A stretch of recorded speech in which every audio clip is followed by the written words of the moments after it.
se habla también de la parte, digamos, o mejor dicho, en la medida en que aparece ahí la piel de jaguar, eso está vinculado claramente a la ingestión de sustancias enteógenas, a través de las cuales el chamán, el brujo, el sacerdote se transformaba simbólicamente en un jaguar, es decir, integraba los atributos depredadores y poderosos de este animal. Con lo cual entramos en un campo muy interesante, porque estamos entrando en el campo en el cual la mente cierra o mantiene su actividad al margen de la percepción por los sentidos. La mente funciona con una alteración total de lo que es la percepción física de la realidad, porque uno se ha tomado pues, o ayahuasca o peyote o lo que tomasen allí, ¿no? Es interesante porque eso nos vincula con un aspecto de la conciencia. Aquí entramos en el campo de la conciencia.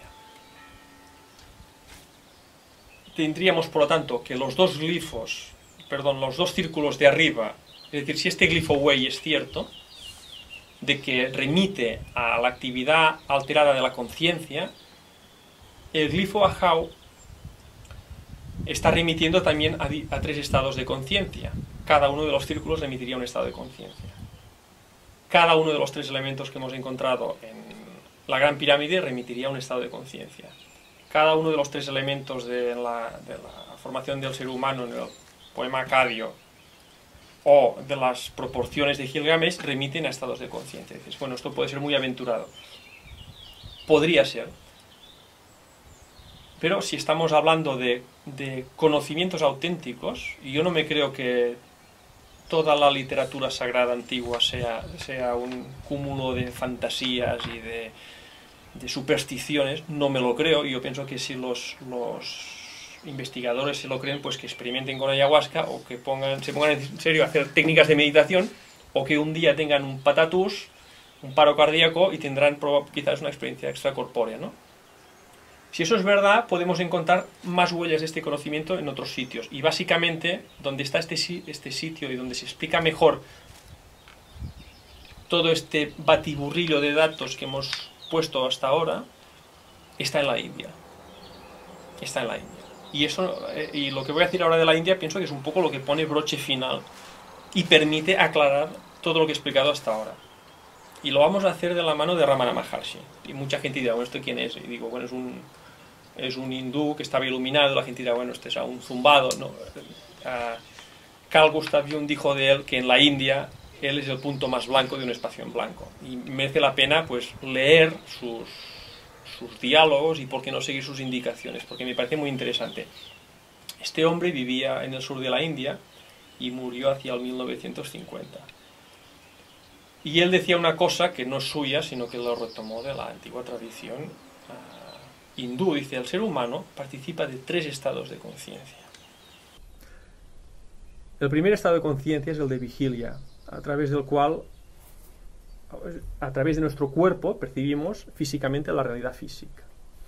Dices, caramba, sarcófago de la cámara del Ka, cuerpo físico.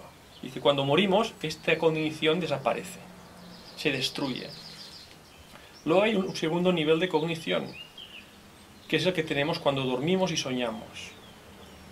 A través de la actividad mental creamos realidades mentales. Es decir, funciona la mente despojada de la vinculación con la percepción sensorial de la realidad. Digo, caramba, esto es el canal sur, porque además el Ba, que hemos identificado con el canal sur, los egiptólogos dicen que está relacionado con la mente. Digo, caramba, este es el segundo estado de conciencia del que me habla Maharshi. Y luego Maharshi dice, hay un tercer estado, que es el estado de sueño profundo, en el cual es un estado, como podemos decir, inercial. No hay percepción de realidad alguna porque no puedes objetivar nada, porque el sujeto objetivador ha desaparecido, no hay yo. Canal norte es el Ak. Me cuadra a mí que esto es el Ak de los egipcios. Y luego dice Maharshi, y hay un cuarto estado, que es que subyace a los otros tres. Ese estado es el de la iluminación mística, y en la tradición del Vedanta Advaita este estado se denomina Turiya, que significa literalmente cuarto estado. Y ese estado subyace a los otros tres, y es el que nosotros denominamos que es la iluminación mística. Es muy curioso porque en los textos de las pirámides hemos dicho que el Ka, había una declaración que se decía que el Ka contenía el cuerpo físico, el Va y el Ak. Es decir, que probablemente, y esa es la hipótesis que formulo y que propongo, lo que se denomina Turiya en la tradición hindú, que es el estado de iluminación, en el origen del antiguo egipcio era el Ka. Por lo tanto, la gran pirámide y ese espacio en concreto denominado Cámara del Rey, en realidad no es el mausoleo de un faraón, sino que es un monumento dedicado a la iluminación mística, a ese estado de conciencia que subyace a la percepción espacio-tiempo en la que nos movemos toda nuestra vida. Y eso es coherente con datos también de los mayas. Pasa que aquí tampoco quiero hinchar mucho la cabeza a las personas que están viendo el vídeo y han llegado hasta aquí aguantando pacientemente. El tema es mucho más extenso, porque hay un trabajo que he hecho bastante más exhaustivo. Aquí solo he explicado un poco los pormenores, y si quieres, para acabar, para ver hasta qué punto esto todavía podemos hacer otro enlace sin movernos de la India, nos vamos al origen de la civilización hindú, nos vamos al Rig Veda. De acuerdo con el Rig Veda, al principio el cielo y la tierra estaban unidos y el dios Indra los separó, con lo cual se creó el espacio intermedio. Con lo cual, según los investigadores que han hecho el análisis de este texto, que es el fundamento de toda la literatura sagrada hindú,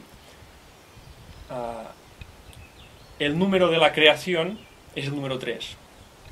Y este número 3 equivale a diversos estados de conciencia, que se distribuyen de una forma que es totalmente coherente con lo que hemos dicho hasta ahora. Dicen, un tercio del ser humano, dice el texto, pertenece a Yama, el dios del amor, y 2 tercios pertenecen a Surya, al dios del sol. Con lo cual volvemos a encontrar otra vez lo mismo. Vayamos a donde vayamos, encontramos siempre las mismas referencias. Y en todo caso, esta es la hipótesis que yo he formulado en este texto, y no sé si me he dejado forzosamente muchos datos, pero creo que si una persona ha seguido el itinerario y husmea un poco por internet, porque he publicado algunas cosas, pues puede hacer una valoración, y si tienen ganas de contestarme y hacer una crítica y evaluación, pues encantado de responderles, ¿no?